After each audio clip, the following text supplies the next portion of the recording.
Hey, Roger here from Habitat Architecture, helping you design spaces that connect the built environment with nature.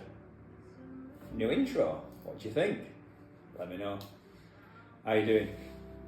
Gonna try and keep you guys updated like I promised, 3 times a week. Gonna try and get you in on a Monday, a Wednesday and a Friday. But if I do miss one, please don't come chasing me. So, what happened this weekend? Well, we had one new inquiry. Sorry, can't talk today, but that's fine as well. It was for the extension of a bungalow within Mella, which was quite cool. The client was cool. They were looking for a single-story extension, so internal reconfiguration. They wanted to get down into detail really quick, but now's not the time, so we're going to go do a site visit, discuss the project with them, see what they need, if they need planning. If we can do it under permitted development, then we will do. They started getting into technical drawings and they wanted to find a builder that could read technical drawings because they'd had a bad experience in the past. Now I thought it was standard that all builders could read technical drawings, but apparently that's not the case, which is scary. So please do make sure that whoever you've got building your building extension or any works you're having can read technical drawings. Please, it's vital. What else has been happening? Or what is going to happen? So this week we're going to be finishing off I'm actually working on now, some building regulation drawings for adding an additional surgery to a dental practice. This is an interesting job, never done anything like that before. It's within a listed building, so we're having to be quite sensitive to what we can do, what we can change, how we can upgrade the building without affecting the original fabric. So that's all going to be considered. There's a lot of fire egg stuff going on. So we've got a fire engineer involved in that one as well.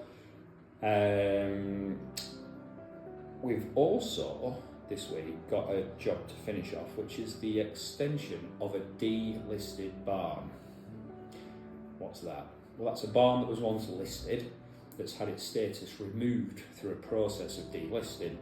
It's not an easy process, it's a laborious one, but it's been done. Now, we've also got a planning consultant and a heritage consultant involved in that job. So we have Richard Gee and Graham Ives, they're involved in that job as well. And I've talked about them before being involved in other jobs, but we've brought them into this one as well. Purely because even though the property has been delisted, it can still carry heritage value. So we just need to make sure that we have all the right reports and all the right wording, and we're doing everything in the most sensitive manner, that when we actually submit our application to the local planning authority, we can justify the choices we've made. And also just to make sure that we're being respectful to the building as well. So the building resides within a conservation area and in the AONB. Bizarre on this one because it actually resides in Pendle. So for those that aren't familiar, we have Pendle Hill, and on one side we've got Clitheroe and the Ribble Valley, and on the other side we have Pendle, the borough of Pendle. Now the majority of the Forest of Bowland AONB resides on the Clitheroe side and the Ribble Valley. It covers all the way up to Lancaster, I think it goes. But you can find on the Pendle side a little bit of it's popped over there.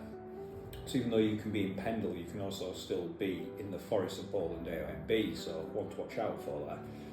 So we've got to be quite sensitive with everything we do there, so that design is going to be really considered, so I'm excited to share that one with you. So that's pretty much what we're going to be on with this week. Now it doesn't sound like a lot, but it is by the time we've got it all brought together. What else happened? So I watched a great video on the weekend, so I want to share this with you actually. It's quite cool.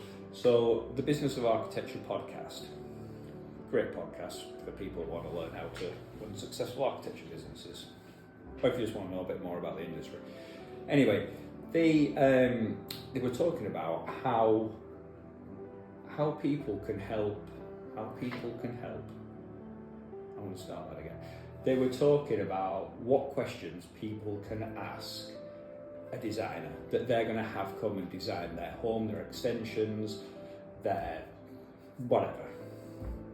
And the question was, you should ask the person at the beginning of the process, can you explain to me what a VCL is? Now, VCL stands for Vapor Control Layer. It's an integral part of the building fabric as we build now. Now, I'm not going to tell you the answer, I know the answer, but I think it's a great question to ask someone if you're thinking of using them to design your project.